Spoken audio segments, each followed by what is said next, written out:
The Mason family's annual board meeting was always a spectacle of power and pretension, held in the top-floor conference room of Mason Technologies headquarters. 5 years ago I'd stood in this same room, fresh MBA in hand, watching my Uncle Harold shred my job application.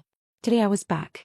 Not as Sarah Mason, the rejected niece, but as SM Industries' their largest client, responsible for nearly $50 million in annual contracts. They just didn't know it yet. The quarterly numbers are strong, my cousin Peter announced, clicking through his PowerPoint presentation. Thanks largely to our biggest account, SM Industries.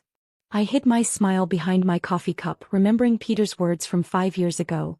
Come on, Sarah, did you really think you were qualified to work here? Leave the real business to people who understand it. Uncle Harold nodded approvingly at his son. Excellent work, Peter. This is why we keep business in the capable hands of the family. Capable hands.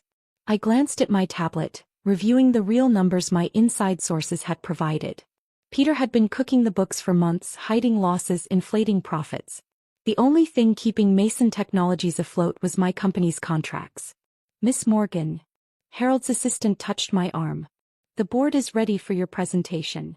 I stood, smoothing my Armani suit, a far cry from the modest outfit I'd worn to my job interview years ago. Back then, Uncle Harold had said I didn't present the right image for Mason Technologies. Sarah. Peter's voice carried across the room as I walked to the podium. What are you doing here? This is a closed meeting. I turned to face the board, enjoying the confusion on their faces. I'm here representing SM Industries. I believe we have some contracts to discuss. Uncle Harold's face reddened. This is highly irregular. SM Industries CEO handles all major negotiations personally. Yes, I smiled. She does. The room fell silent as understanding slowly dawned. Peter's mouth opened and closed like a fish out of water. My cousin Amanda dropped her pen. That's impossible, Uncle Harold finally sputtered. You run a small consulting firm. We checked when you applied here. I pulled up my own presentation on the screen. Actually, that consulting firm was just a front.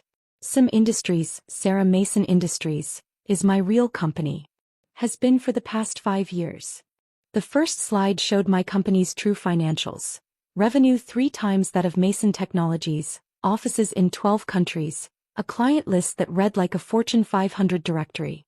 No, Peter stood up, his face pale. You can't be, we would have known. Would you? I raised an eyebrow. The same way you knew about the $8 million you've been hiding in creative accounting. The blood drained from his face. Behind him, board members started whispering. I've spent the last 5 years building SM Industries into what it is today, I continued calmly. While you were all congratulating yourselves on keeping me out of the family business, I was becoming your largest client. Uncle Harold's hands gripped the table. Why are you here now? I clicked to the next slide, a detailed analysis of Mason Technologies' dependence on my contracts. Because it's time to renegotiate our partnership. Though after reviewing your company's real performance, I'm not sure there's anything worth salvaging. You can't just walk away, Peter protested. Those contracts are up for renewal next week. I smiled. And as CEO of SM Industries, I have some concerns about Mason Technologies' stability. Your stability, cousin. The boardroom erupted in chaos. Board members demanded explanations. Peter tried to defend his numbers, and Uncle Harold sat in stunned silence, staring at the empire his rejected niece had built. I gathered my things, preparing to deliver the final blow. I'm calling an emergency meeting tomorrow morning. My team will present our full audit of Mason Technologies' books. I suggest you all come prepared. This is about revenge, Peter accused, his voice shaking. Because we didn't give you a job. I paused at the door, thinking about that day 5 years ago. The humiliation, the dismissal, the way they'd laughed at my ambitions. No, Peter.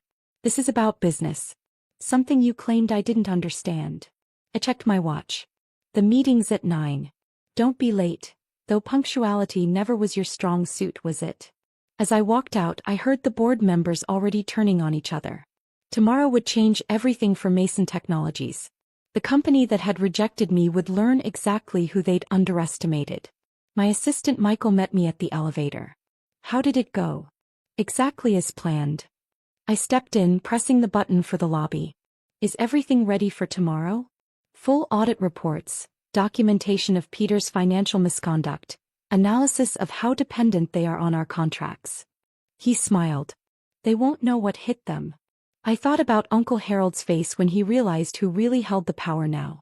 About Peter's panic when his creative accounting was exposed. About all the years they'd spent believing I wasn't qualified to join their precious family business. Send me the latest draft of the termination notice, I told Michael. I want to review it before tomorrow. You're really going to cancel all the contracts?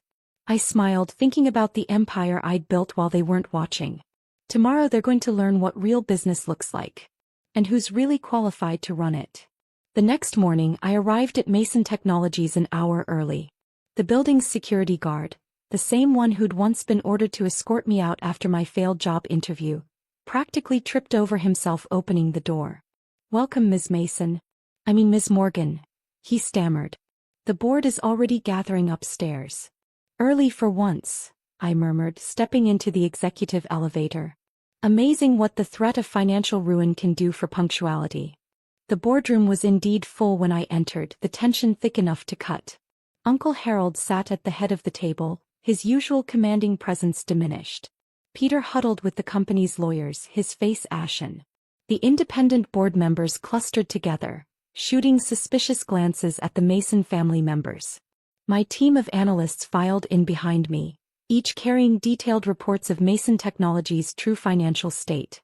I'd spent 5 years placing key people throughout their company, gathering evidence, waiting for this moment. Good morning, I said pleasantly, taking my place at the podium. Shall we begin? Sarah, Uncle Harold's voice had lost its usual condescension, replaced by something close to desperation. Before we start, perhaps we could speak privately. I think we've had enough private family discussions. I nodded to my team. Please distribute the reports. The sound of papers being passed around filled the room, followed by sharp intakes of breath as board members began reading. This is impossible, one director muttered. These numbers can't be right. Oh, they're right, I confirmed, pulling up my presentation. Let's start with the creative accounting, shall we? Peter, would you like to explain why $8 million of losses were classified as operational expenses? Peter's lawyer tried to intervene, but I continued. Or perhaps we should discuss the inflated client numbers. The hidden debts. The fact that without SM Industries contracts, Mason Technologies is effectively insolvent. You're trying to destroy us, Peter accused, his voice cracking. Your own family. I raised an eyebrow. Family? Like when you told the entire industry I wasn't qualified to work here. Or when Uncle Harold said I'd never understand real business.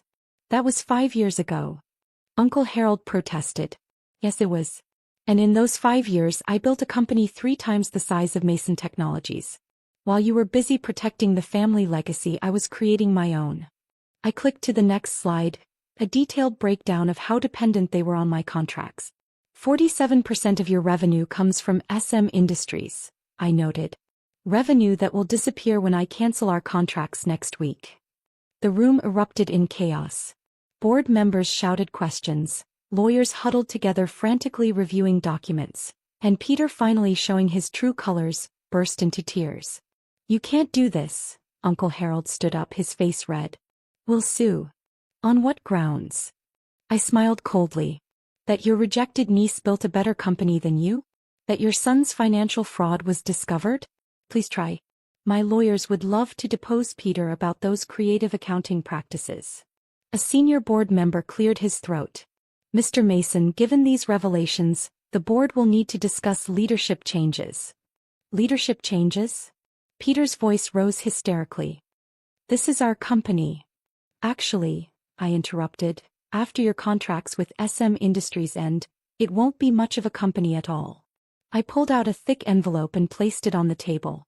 Inside you'll find 2 options. Option 1. Mason Technologies agrees to a complete restructuring. Peter resigns, the board appoints new independent leadership, and we maintain a scaled-down business relationship. And option 2? Uncle Harold asked quietly. I cancel all contracts immediately, alert the SEC to Peter's creative accounting, and watch Mason Technologies collapse. I checked my watch. You have 1 hour to decide. This isn't business, Peter spat. This is revenge. No, cousin. This is exactly what you taught me. Business was ruthless, unforgiving, and exclusively for those who are qualified. I gathered my things. I'll be in my office. The CEO's office you once said I'd never be good enough to occupy. I left them there, surrounded by evidence of their failures and corruption. Within minutes, my phone was flooded with messages. Mom, how could you do this to your uncle? Dad, the family name will be ruined. Various cousins, you've destroyed everything. I ignored them all and instead opened an old email, the rejection letter Uncle Harold had sent 5 years ago. Dear Sarah, while we appreciate your interest in Mason Technologies, we feel you lack the qualifications and business acumen necessary for our organization. Perhaps you should consider a less demanding career path. Sincerely, Harold Mason. I printed it out and placed it on what would soon be my new desk. The board, faced with undeniable evidence of Peter's fraud and the company's dependence on my contracts, would have no choice but to accept my terms. By sunset it was done. Peter was out, Uncle Harold had been forced into early retirement, and Mason Technologies would be restructured under my oversight. The family empire they'd thought I wasn't qualified to join would now answer to me. My assistant brought in a bottle of champagne as the papers were signed. Congratulations on your hostile takeover. Not hostile, I corrected, watching through my window as Peter and Uncle Harold cleared out their offices. Just business. Something they assured me I'd never understand. I picked up my phone, which was still buzzing with family messages, and typed a single response to their group chat. Don't worry about the family name. Mason Technologies is in qualified hands now. Then I turned back to my window, watching the sun set on my expanded empire. Sometimes success isn't about getting the job you wanted. It's about building something bigger than they ever imagined you could. And sometimes the best revenge isn't getting even, it's becoming their boss. Uncle Harold had been right about one thing. I wasn't qualified to work at Mason Technologies. I was qualified to own it.